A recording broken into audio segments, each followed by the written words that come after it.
Hey everyone, and welcome to The Explainer. Today, we are exploring the undisputed greatness of a guy who literally redefined the beautiful game, Lionel Messi.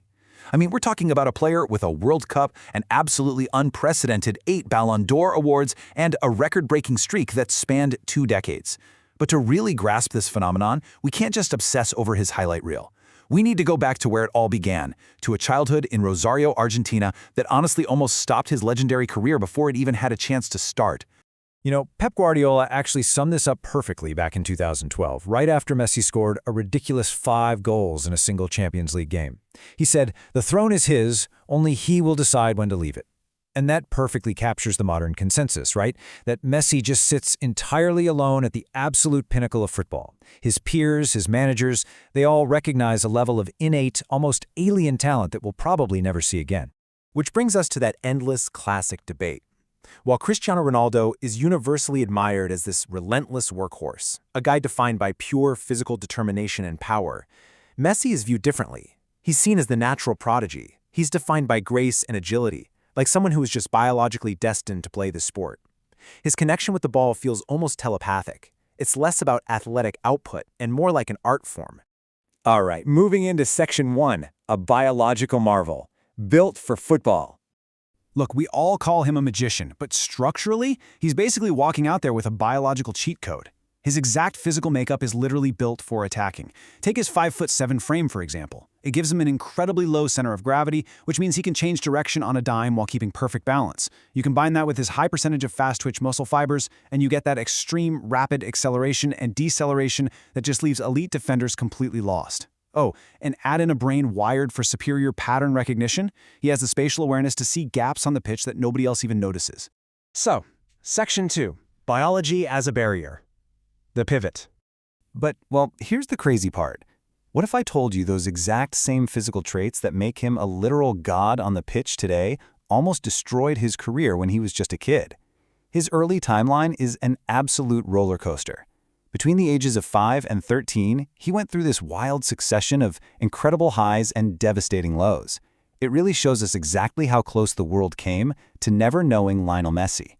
Let's break down the 5 specific hurdles he had to clear during those crucial years. Hurdle 1. Size stigma. A huge liability. So picture this. He's 5 years old, and his small size isn't seen as an advantage. It's seen as a danger. The local coach at his club, Grandoli, flat out rejected him. Took one look at this tiny kid and said, nope. It was actually his grandmother, Celia, who had to aggressively intervene. She literally marched right up to the coach and demanded that Leo be put on the pitch.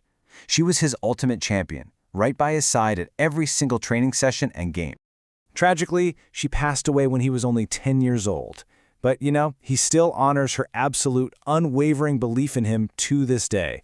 You know that iconic celebration he does, the one where he points up to the sky after every single goal? Yeah, that's who he's pointing at. It's a lifelong tribute to the woman who cleared his very first hurdle. Which brings us to Hurdle 2, the medical bill. Growth hormone deficiency. So just as he's really finding his footing and dominating the pitch at age 10, disaster hits. His body just stops growing. He needed medical treatments, and the cost was €500 a month. That was the magic, devastating number. A staggering financial barrier that his family simply couldn't afford out of pocket. And to make it worse, the local powerhouse club, River Plate, saw his talent, but famously passed on signing him specifically because they flat out refused to cover that monthly medical bill. Next up, Hurdle 3, the napkin. A makeshift contract. Fast forward to the year 2000, across the Atlantic. Barcelona sporting director Carlos Rexich had seen the boy play and knew immediately he was looking at a generational talent. He was desperate to sign him and pay those medical bills so they wouldn't lose him to a rival club. But they're at a lunch meeting, and he has absolutely no official paperwork on hand. So Rexich frantically writes out an agreement on a restaurant napkin. Now contrast that €500 medical barrier that River Plate scoffed at with this unbelievable fact. That exact handwritten, makeshift napkin sold at auction in 2024 for a jaw-dropping $965,000, almost $1 million. Hurdle 4, isolation. Alone at La Masia. But securing that contract absolutely didn't mean the struggle was over. Barcelona's one big condition for paying his bills was that he had to move to Spain. Eventually, though, his parents had to return to Argentina, leaving young Leo basically entirely alone at the famed academy. Think about that. The boy who would become the greatest communicator on the pitch was now completely, heartbreakingly isolated.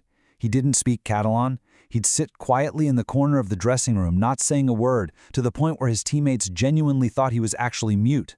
He was thousands of miles from home, missing his family, and reportedly cried himself to sleep for months. Finally, hurdle 5, the doubters, unfair accusations.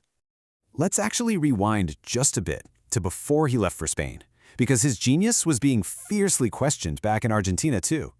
By the time Barcelona scooped him up at age 13, Messi had already scored nearly 500 goals in youth football for his club, Newell's Old Boys.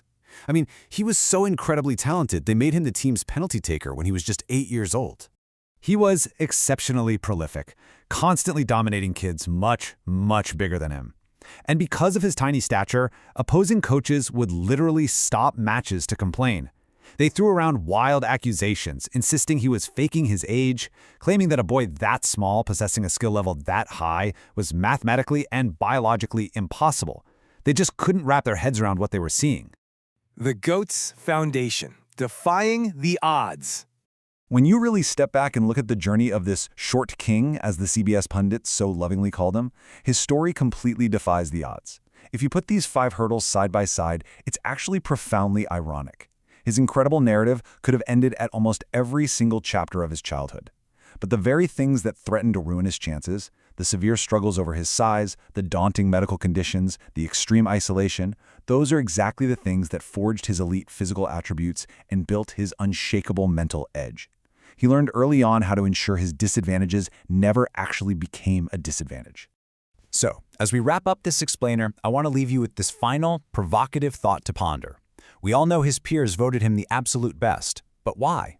Is Lionel Messi the greatest of all time simply because he was born a natural biological marvel? Or is it because overcoming these 5 impossible early hurdles gave him the sheer, unstoppable will to just conquer the world? Definitely something to think about the next time you watch him effortlessly glide past a defender. Thanks so much for joining me, and keep exploring.